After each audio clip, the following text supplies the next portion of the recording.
Ikirangaminsi c'amatora yo mu mwaka wa 2020 cyarasohotse kuri uyu wa gatanu igenekerezo rya 28 ruheshi mwaka wa 2019. Pierre Claver Kazihise umukuru w'umugwi utunganya amatora Seni abwira abanyepolitike ko naho ikirangaminsi gisohotse atari umwanya wo kwiyamamaza.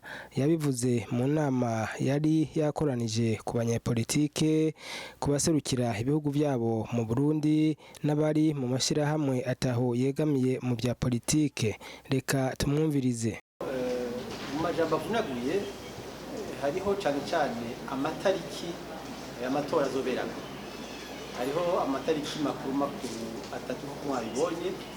Hariho bwa mbere itariki ya 20 Rusama azobera ko amatora atatu umunsi umwe. Amatora akaba ari itora ry'umukuru w'igihugu, itora y'abashinga amateka n'itora y'abajenama ba komine. Akaba n'itora rya kabiri ryo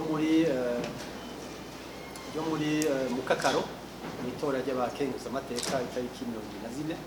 Akaba rero n'itariki 24 z'ukwezi kwa Myandagaro hazotorwa abajenama b'imitumba canke b'amakati.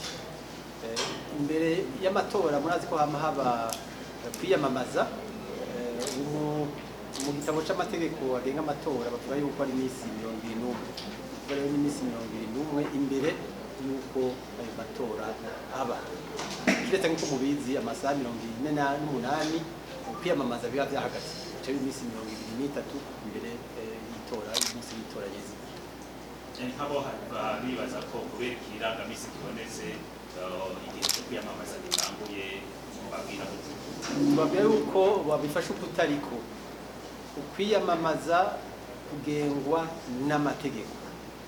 Ubwo yuko umuntu abonye ikirangaminsi ashaka kwiyamamaza namba nta nagatora aba yihenze, ntayigende umwe aja muri ivyo. Ukwiyamamaza ntibiragera, bizoba igihe amategeko abirekurira, kandi mu kirangaminsi biranditse neza cyane. Kumenya rero ko ikirangaminsi nico gufasha kugira abantu bitegure.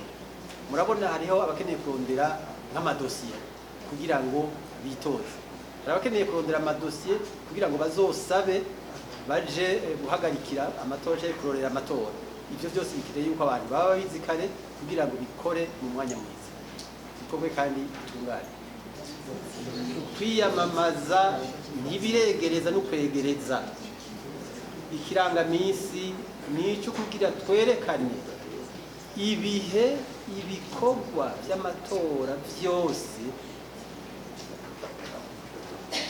bizorangurirwa. Kwerekana ibihe biratandukanye no kwiyamamaza. Kwiyamamaza ni igikorwa kigengwa n'itegeko. Hariho itegeko ry'umukuru w'igihugu risohoka kugira ngo abantu batangure kwiyamamaza, naryo rizosohoka hasigaye imisi 23 kugira itora ribe, kubera yuko mu itegeko rigenga amatora handitswe yuko ukwiyamamaza bimara imisi 21.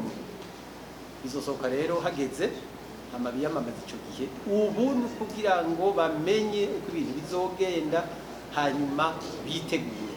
Arabarondera amadosiye, barondera abazofasha kurorera amatora, arabarondera uburyo, abarondera byose kugira ngo babikore bazi ivyo bintu igihe bizokoreka. Mu 2015 abarorezi b'amakungu abenshi haravuga ko batemeye. Mbega no munsi bizeye ko ubuseni abazosaba bose babarezi mpuzamakungu bazokwemererwa na cyane abatari bemerewe mu 2015. Mu bisanzwe twebwe abarorerezi barafise ko bemererwa. Ni ukuvuga yuko batanga amadosiye yabo bakayiga hanyuma bakabemerera igihe bakwije ibisabwa. Twebwe rero nta numwe tuvuga ko twakuyemo tutize idosiye yiwe, kandi naho bari umurorerezi wo ngaha ndetse vamakungu atakwije dosiye ntituzomwemerera. Ni ukuvuga rero bose baremerewe, mugabo bace muri iyo nzira tanga amadosiye tuyige hanyuma tubemerere. Ni ukuvuga yuko nta numwe akuwemo, mugabo kandi bategerezwa gukwirikiza uko biteguye.